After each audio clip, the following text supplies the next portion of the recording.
ấy lim lai ni hai ngai ana don sangin in hil tang ka ti fam pi lei ka zal pha trun vang khu ke di na ngui parte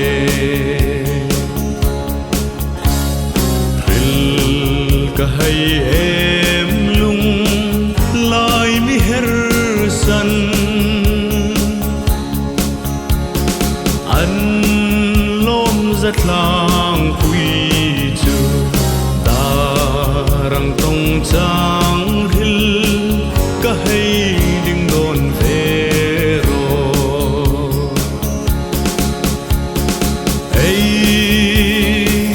lim lai ni hai ngai ana don sangin in hil tang ka ti fam pi lei ka zal pha an khilal lai ngur nun ka sing zo no mi mang ping na ru ring ka leng na sang za pui an khangi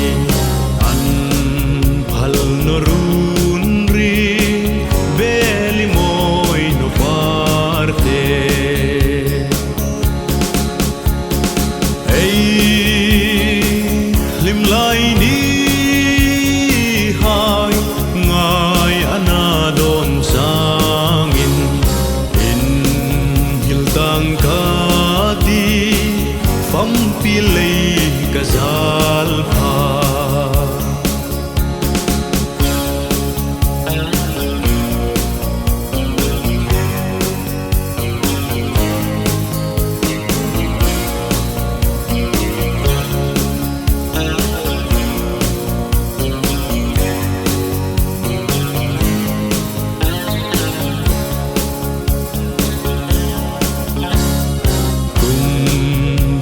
hui ang say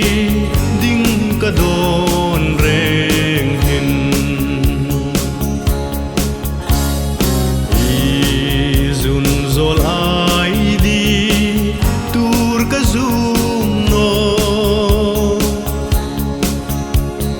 nawang nui lai donin o ka ngai em che mi don ver parte ei lim lai ni hai ngai ana don sangin in hil tang ka ti fam pi lei ka za